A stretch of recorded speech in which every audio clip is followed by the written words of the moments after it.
Yo, what is going on, guys? Welcome back to the channel. My name is Hart, and today I'll be breaking down the 4-game NBA slate we have here on DraftKings for Tuesday night. So if you're new to the channel, hit that like button, subscribe, turn on the notification bell. If you could hit that like button and subscribe, it really helped me out trying to get to 1,000 subscribers by Thanksgiving. A little bit of a lofty goal, I know, but I know we can do it. Got a good amount from yesterday's video, so let's continue that. Hit that like button, subscribe. Really do appreciate it. I appreciate all your guys' support. It's great. Leave me comments if you want any questions, answer, all that stuff.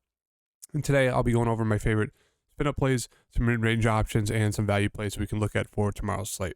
So I'll see you guys in the slate breakdown. Before we get into the slate breakdown, just want to do a quick little recap of my lineup from tonight. Nothing crazy. I got my money back with all the, the value opening up with all the news before the slate locked. I just didn't feel really confident with how many options and different ways there were to play this slate. So entered in a small little single entry, got my money back, so you obviously can't complain about that. Kyle Lowry, Jordan Poole, Edwards, Kuminga, JRE, Haliburton, Moody, Young. Lowry, surprised he wasn't a little bit more owned there. Poole, obviously very chalky. He did good, but the game blew out. Edwards, another very solid play, 46 fantasy points. Once again, he didn't shoot well, but he still can get you there with those peripheral stats. Obviously, 4 steals helps. Kuminga, solid there. JRE, I talked about how I didn't really like him in my slate breakdown. It was between him and Jovic for me, and I just felt a little bit safer with JRE's minutes. Obviously, didn't do the best. Haliburton, super annoyed about that. I talked about how, Haliburton under 9,500, 9.5K or under 10K, he's just an absolute steal. It's a must play almost. 18 points, 14 assists, 4 rebounds. He had 42, almost 43 fantasy points at the end of the third quarter. Got no fourth quarter run because that game was a blowout. So he was on pace to get at least like 55, if not closer to 60 fantasy points, which would have been great. But fortunately, that blowout happened. Moody, surprised he didn't get more minutes. And then I mentioned how I didn't like Trae Young. Don't know why I went to him, but I don't know why I keep getting punished playing these stars. Even if they, a tougher matchup, they're such low ownership. They never go off of me. It's super frustrating. You'll take 43, but once again, another snowflake from Trae.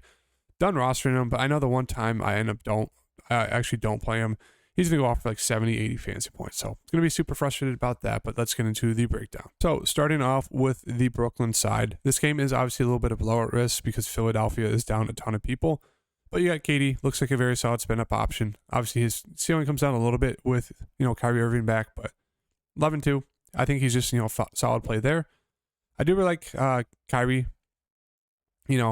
Didn't look great that last game. Maybe that keeps his ownership lower, and a lot of people probably won't go to him. But I do really like him.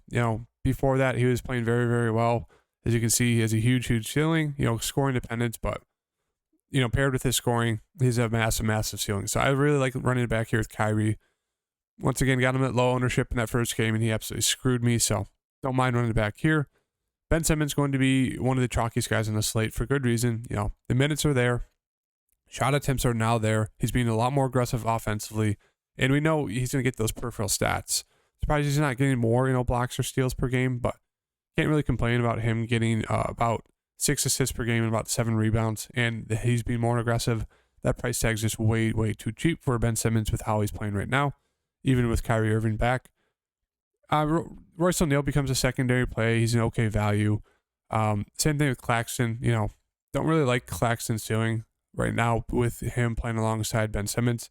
It's really just the main 3 guys on this team for me, and that's really it. I mean, you can get to a Joe Harris and hope he hits his threes. Same thing with Seth. He's a little bit more viable as a value play there. Yuta, decent. He's like the 3-point leader in percentage so far this season at like 52%. His minutes have been decent. Obviously, they've been a little bit elevated because they need someone off the bench who can score, and he's been doing that role. So I don't know if we can trust the minutes. I'd say maybe 15 is trustworthy. 20 is kind of pushing it. So yeah, you can go to him. If this game blows out, he should see a little bit more minutes. But yeah, it's really just the main 3 for me. Really like Ben Simmons, so we're going to throw him in there for now. Philadelphia side, we know that Embiid, Harden, and Maxey are still out. Harris, at his price point, obviously, if he's going to start kind of being the main guy for the Philadelphia side, he looks solid there, 7,800. Don't love the price tag, even with his usage, expected usage. Same with Melton. Don't love the price tag, even though they have, a lot higher usage rate with those guys out. I just think they look like decent plays. I really like into Milton just because of the price tag. He's scoring dependent, but he should play a ton of minutes, have a ton of usage, easily pay off that 5,300 price tag. I'm assuming the starters are going to be those three, along with Harrell and most likely House Jr. So I do think Harrell looks very solid there. 4,500. Obviously, the minutes haven't been consistent, but when he did get 29 minutes, he put up 26 fantasy points. And if he's going against Nick Claxton, I think that's a very solid matchup for Harrell. So he looks great there. House Jr., he looks like a very solid value play. Not going to shoot the ball a ton, but he's more of a 3-and-D guy. He can easily pay off 4,300, especially if this game stays close. All those guys should smash. PJ, don't really think you need to get to him if you want to, unless you want to be super contrarian. Yeah, it's just really kind of those starters. And I will mention Paul Reed. He's a very productive guy in a small amount of minutes.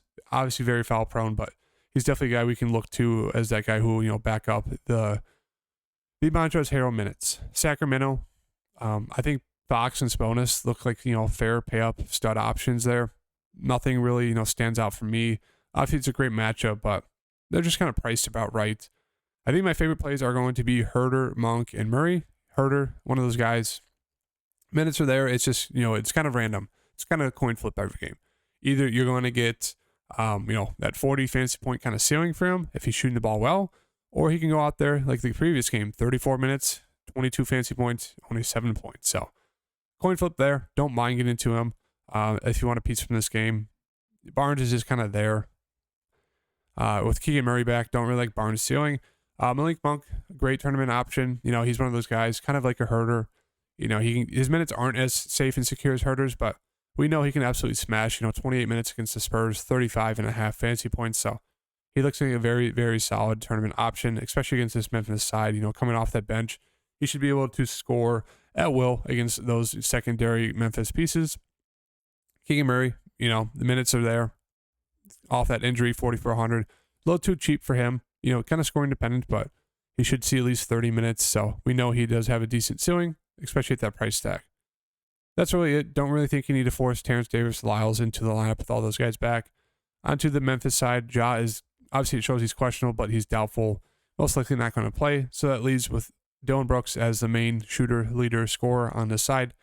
Minutes are great. Obviously, he's not the best shooter, 13 to 30, 3 of 11 from 3, but he still got you 52 fantasy points. So 31 points, 5, 4, and 4.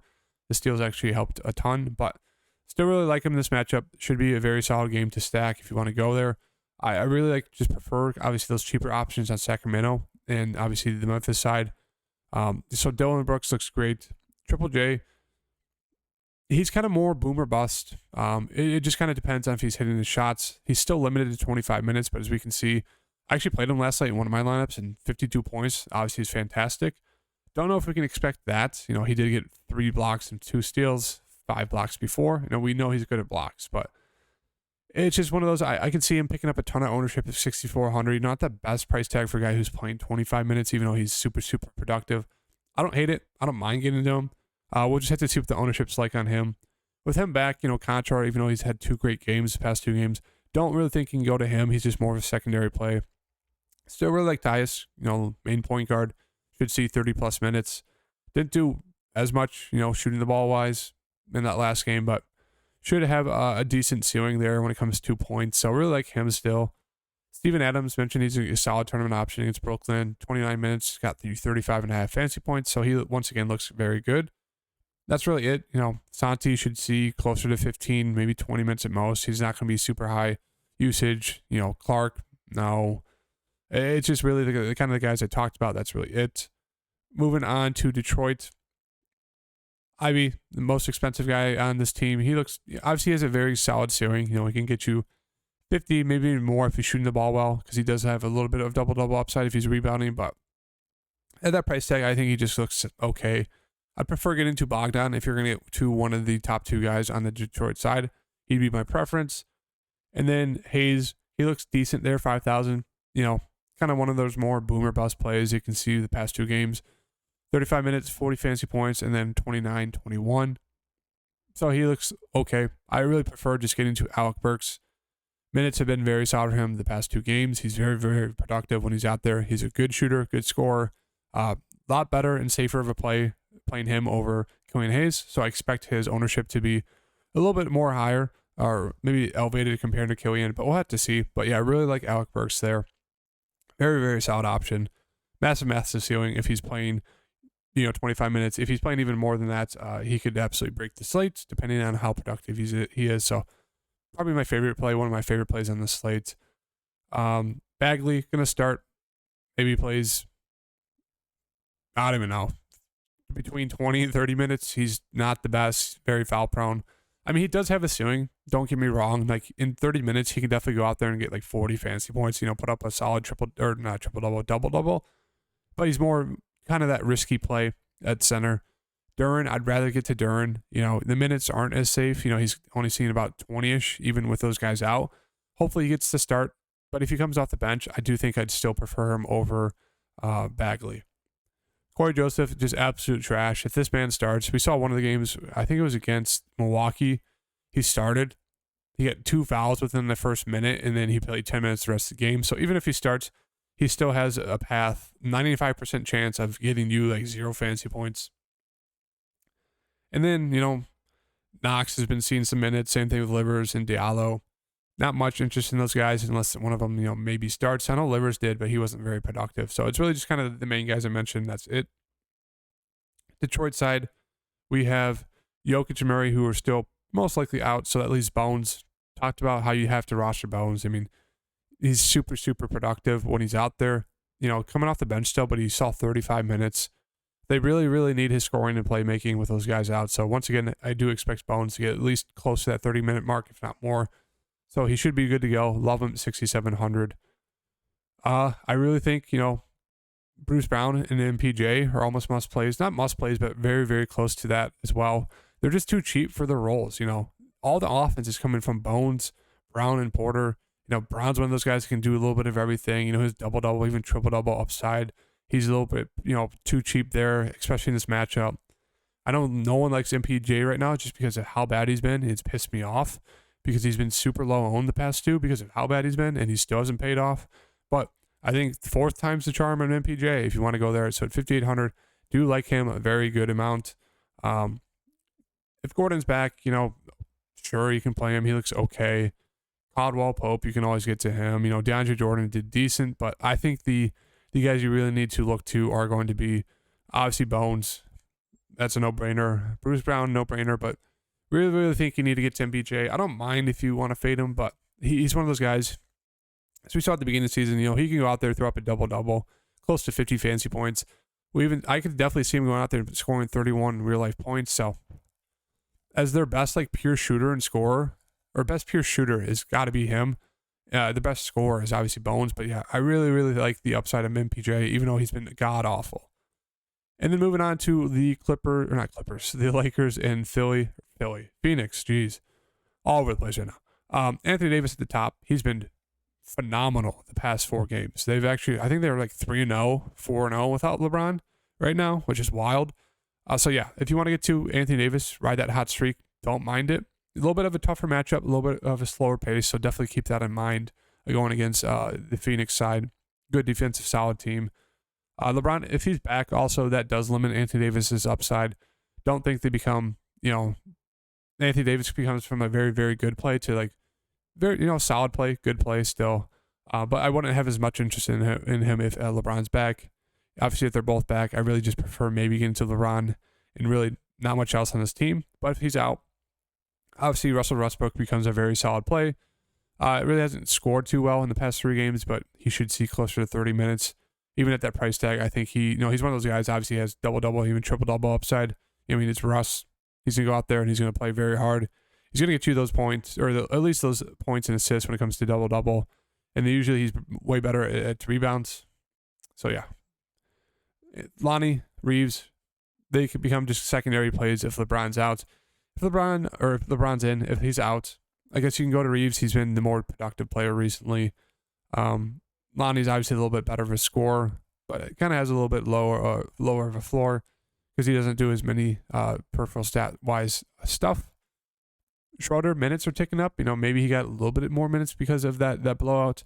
But I do think Schroeder is going to start slowly working his way into the starting lineup at some point, maybe over the course of the next month. So I don't mind if you want to take a flyer there on Schroeder at 4,200. Pat Bev is just brutal, god awful. I mean, they should just cut him. Troy Brown Jr., he'll start and he's just kind of, yeah. Thomas Bryant, he's actually a very solid and productive player. When he gets the minutes, it's just, will he get the minutes? I don't mind if you want to take a shot on him at 3,400. Even if LeBron's back, he should see maybe 15-ish minutes off the bench. Will be productive when he's out there. So I don't mind. I don't hate going to Thomas Bryant there. That's really it.